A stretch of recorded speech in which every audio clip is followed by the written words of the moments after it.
Am I the a-hole for making my brother's family homeless? Especially because he has a small child and a soon-to-be-born baby? Okay, so my sister-in-law and brother will be staying at mine and my wife's house for a few months as they are both out of jobs. And sister-in-law is 7 months pregnant. They also have a 6-year-old child and our house was enough to accommodate all of us. The problem is that my sister-in-law is a not-so-nice person. It is the type who says she's brutally honest, and that if she sees something that doesn't please her, she will make sure everyone knows. I didn't know the extent of it until now when she started to torment my wife. My wife is a very sensitive person. It is also unable to have kids. Not because she's infertile, but because the birthing process can prove to be extremely dangerous for her. My sister-in-law found out about it and has made it her life mission to remind my wife how joyful motherhood is, and that giving birth is something that completes every woman, and that every pregnancy is a danger but a risk worth taking.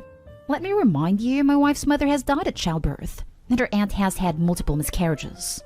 My wife has asked her to stop, but she says that she is also a resident at our home, and while she is here, she can do what she wants. I've also asked her to not to bother my wife about it, but she won't listen to reason, although she toned it down after my brother asked her. A few days ago, I had come home early from work only to find out that my sister-in-law had held an intervention for my wife with all her mother friends to encourage her to get pregnant. My wife had locked herself in our room and had been crying. I saw red and immediately called my brother and told him I wanted his family out of my house by 10 tonight, and went ahead and packed their stuff around the house myself. I didn't talk to my sister-in-law while she screamed at me, and I just gave her son noise-canceling headphones and left him in the corner room. Brother begged me to let them stay as his part-time job was not paying enough to support all 3 of them, plus the new baby.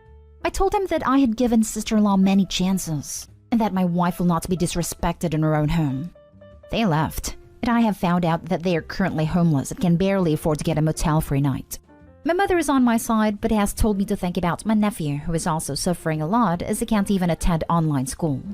After knowing all this, both me and my wife feel a little guilty as the child was blameless, and the soon-to-be-born one will also have to suffer. So am I the a-hole for making my nephew suffer and problem cause him trauma? I am not at all regretful for kicking my sister-in-law out, but I am worried about my nephew as he has anxiety as well. Now for the top comments. Not the a-hole. You'd majorly be the a-hole if you allowed your horrible sister-in-law in the house, and let her most definitely harass and bully your wife. Protecting your wife comes first. Sister-in-law should have thought of that before she acted so horrible. You gave her so many chances. It's her fault they are now in a mess. If Opie is willing, they could offer brother and the child a place to stay. But sister-in-law can go live with one of the women who staged an intervention to coerce a woman to have a child. But only if Mrs. Opie is okay with it. But Opie and wife are not the a-holes. Sister-in-law made them homeless. She was an a-hole to the people that were nice enough to let her family stay for free. She's one of those people who thinks that everything should go her way and just her opinion matters. Being brutally honest is just another word for a-hole or boy. Not the a-hole. Your mom can house your nephew. Your brother must find a better job and provide for his family. Or they can go live with that lovely mother-in-law of his that thinks that a woman is only complete if she is a mother. She can act like one. Why just him? It seems like the wife has nothing better to do with her time than antagonize people gracious enough to welcome them into their home. Not the a-hole. Take in the kid if you want, or mom can take him in. But your sister-in-law was way out of line here. Kudos on not strangling her, honestly. Bluntly, your sister-in-law was encouraging your wife to do some things she knew would be dangerous to her. Your sister-in-law is fine leaving you a widower, so long as your wife is part of her fruity little club. Your wife's mental health must be prioritized, especially after this incident. And unfortunately, your nephew got caught in the crossfire. But remember, all your sister-in-law had to do to not have this happen was knock off her BS. She technically told your wife to end herself, Opie. That's so unacceptable I don't think I have to say anything more. Next story is titled, Am I the a-hole for telling my half-brother he's not my daughter's father or mine? My half-brother is 19. I'm 26. We share a dad but not a mom. Right after my mom died, Dad had a one-night stand with a woman who is now his wife. My half-brother was the result of that one-night stand, and 2 years later they were not only together, but happily married. They now have 5 kids together, including my half-brother. One thing she and I have in common is the loss of our moms at a very young age. Stepmom was 9, and I had just turned 7 when our respective moms died. So she knew what it was like and she never tried to be my mom. She didn't even try to fill that role for me. She resented her own stepmother for doing it. So we had a very, very casual relationship. I appreciate her so much for that. She also was quick to remind my dad she wasn't my mom when he would call her that to me. I think she knew the best way for me to accept the change, and especially have siblings, would be to never make me feel like she was replacing or taking over where my mom once was. Here's the thing. I had my daughter 16 weeks ago, and I named her after my mom and my husband's mom. Cool. Dad started to say something, but his wife cut him off. But then my half-brother, the oldest of their kids, has been on my case about it. He told me I was rude. He told me that I should have used his mom's name, because she's been my mom longer than my birth mom was, and all this other crap. I told him to knock it off. His mom told him to knock it off. But then he came for me even harder, and told me to change her name and show respect and love to his mom, or else. I told him he's not my daughter's father or mine, so he has no business telling me what to do or deciding what my daughter's name should be. He is pissy, but I'm ignoring him. Am I the a-hole? Not the a-hole. You can name your child after whoever the hell you want. The fact that your stepmother seems to also understand this should also give you further comfort in your decision.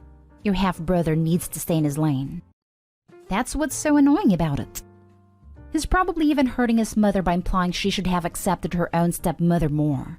Dude needs to step off and save his mother's name for his own future kids should he want that. Not the a-hole. Why do people think naming babies is a committee decision? Not the a-hole. People like this are dumb. Stand your ground. Every time I see these kinds of posts, I can't believe the entitlement of some people. Bunch of clowns. Tell them to push a kid out of their uterus and they can name it whatever the hell they please. Not the a-hole. But I suspect he's getting the attitude from your father. Even if your father has a little more wit about him, it is keeping his mouth shut. For now. But I wouldn't be surprised if your brother, and maybe your father, started using your stepmom's name, the middle name, instead of your mother's name. So just be prepared for that and have a plan for dealing with it. Next story is titled, Am I the a-hole for refusing to see my stepmother after my dad died? I, 24 female, have two half-siblings, Millie, 32 female, and Tom, 35 male. My parents had an affair. My mom met him on a business trip and he didn't tell her he was actually married with kids until she found out she was pregnant with me. I only really spoke to him twice a year through a 5-minute phone call, and my mom raised me totally by herself. But when I was 15, I lost her. My dad's wife knew about the affair and basically stuck with him anyway because my dad was very, very rich, as in had 4 houses in posh parts of London/Surrey rich. And I was out of sight for the first 15 years of my life. When my mom died, I went to live with them and she made my life hell. She'd make horrible remarks about my appearance, called me bouts of depression because of my loss, attention-seeking. She made sure I was never really alone with my dad, and I was shipped off to boarding school.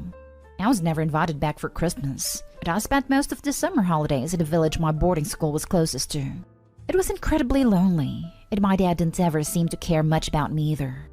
When I got to uni, both of them refused to help me out financially even though they did the same for my siblings. I got through uni by working during the academic year and throughout the holidays. Nobody apart from Tom bothered to show up at my graduation, and he's the only sibling I'm close to. Anyway, about 2 months ago, my dad very suddenly died of a heart attack. Not only was I not invited to the funeral, but Tom told me after while my stepmother was doing her speech, she only mentioned my dad having 2 kids, Millie and Tom. Tom was fuming at her, but she waved it off saying if she'd have mentioned me, she'd have ruined my dad's reputation. A week later, my dad's lawyers told me that my dad had secretly left me shares, some money he'd saved in a life insurance payout he set up when I was born. He left a letter apologizing for being so emotionally distant, that I wished he'd appreciate me more and that he knew the money was never going to replace how lonely I'd felt, but he was hoping it would guarantee me some kind of stability. I've taken the money, and I'm planning on immigrating soon just so I could be on my own and get on with my life. And here's where I'm the a-hole. My stepmother never bothered telling me my dad died or anything, but earlier this week, she texted asking if I wanted to have lunch with her because she wanted to talk to me about my dad's will. I texted back saying, "You never made an effort to make me part of the family, and let's be honest, you never will. I never want anything to do with you again, and please don't come running to me about your problems because you're nothing to me." Tom told me she was sobbing at how it was unfair and didn't want to give her a chance. And Millie sent me a text saying I was an a-hole because I was taking advantage of how fragile my stepmother was. Tom's siding with me quietly, but I'm wondering if I've been too harsh to her. Am I the a-hole? Not the a-hole. If there is something in the will to discuss, then get a copy and work it through the attorney only. There's no need to give this woman a moment of your time. She most likely will be trying to get something from you. Work strictly through the attorney, get everything you were bequeathed, and move on. He actually had a talk with his lawyers because I was worried that if she somehow found out, she'd try and get something out of me. Apparently, when my dad got diagnosed with a heart condition, he told them to make sure this will to me was totally airtight from a legal point of view, and that there wasn't anything massive for me in the will, just that I owned a small share of the houses left, which, to be honest, I'm not interested in anyway. She probably wants to sell one or two of those houses, would be my guess, and doesn't want to pay you your share. I would make sure you get what you're owed. I'm sorry, this situation is so sucky. Don't engage with her though, stick to your guns. Oh, that would explain it, I guess. I've blocked her from my phone, and I'm getting a new number soon anyway, thankfully. Not today home. She's not your stepmother. She was your father's wife. There is a big difference. You have the information from his will, so you don't need anything else. Grieve for the father you lost and the dad you deserved but never got. My condolences to you for your loss. Thank you. I feel very meh about it, to be honest. It's like hearing about the death of a distant relative you barely knew. Now for the last story. Am I the a-hole for not paying my biological mother's medical bill? Here's a little backstory. My mother was baby-trapped into having me by my father, who was very abusive towards her in many hurtful ways. When my mother had courage to end the relationship, I was around 2 months old. My mother had a strong hatred towards me, most likely because I was her tormentor's baby. She would verbally and mentally mistreat me growing up, and she would take her anger out on me. Not to mention she was a substance user and a strong alcoholic. She is to blame for my traumatic childhood experiences. My mother would always threaten to abandon me, adopt me out, sell me, etc., etc. And when I was 9 years old, she adopted me out, and I had not spoken to her since then. Luckily, when I was 11 years old, my family adopted me. I had lost all contact with my mother and had immigrated out of America and moved to England. There, I had a lovely teenhood and went to therapy to later recover from my past trauma. I went to university to study business, and I earned good money for a 24-year-old. Then my adoptive parents came to talk to me, saying how my mother wants to get to know me and that they had given her my number. I obviously said I wasn't interested because I didn't even know if I had forgiven her. But a few weeks later, I had received a call from someone in relation of my mother, saying how she has some sort of heart disease and wants to meet me and apologize. After loads of consideration and talks with my family and therapist, I decided to fly out to America and meet her. I arrived at a hospital she was at, and I didn't even know what to say. Someone who I assume is her boyfriend explained to me how she has had heart failure for the past 3 years, and how she has received a heart transplant. The only problem is that they couldn't afford it, and along with her medical bill. Long story short, he asked if I could help pay for it, and how he will pay half of it back after the surgery. I just broke down crying and started screaming and shouting at them out of anger. This resulted in an argument with Amanda and I, and both of us being escorted out of the building. I simply just couldn't believe how they lied to me, saying how she wanted to apologize to me, when she refused to even look or say hi to me. I was so angry that I wasted my money to fly out to America just to be told they needed my money, and how they would only pay half of it back. They didn't even have the courtesy to tell she has heart failure until she had gotten the opportunity to have a heart transplant. Some people are calling me an a-hole because she is my biological mother, and how I should forgive her and stop being as stubborn as I can afford to pay for it, and either way I'll get some money back. Whereas others agree with me and thinks someone else better than her should deserve the heart transplant and think I shouldn't pay for it. Not the a-hole. You owe them nothing. And you don't owe forgiveness to your biological mother who helped trick you into crossing an ocean during a pandemic, just to manipulate you out of money. Cut them all off. Tell your adoptive parents what happened and ask them to never give out your contact information again. She literally threw her kid away at 9 years old. Screw anyone saying to just get over it. I would like to add that biology has little to do with who should be considered family. Family loves and supports one another. When did a biological mother do that? Opie deserved better during childhood. That woman needs to be reminded that she does not deserve the title of mother when she's only concerned about her own self-interests. They misled you to get you to travel a very long ways. You weren't even there when they decided to take on these medical bills, so you have no obligation to pay them. And if you do, I wouldn't count on being paid back. I hope you can make the most of the trip and visit friends and new places. She is a giant a-hole. She didn't raise you, didn't properly care for you, and didn't show you love. You owe her nothing. Block her number and any other number she or her boyfriend call you from. Do not give it another thought. I'm sorry for the pain she has caused you. I'm so glad you have a therapist and a good family to help you through this. Not the a-hole. Just because she was mistreated didn't mean she could inflict it on you.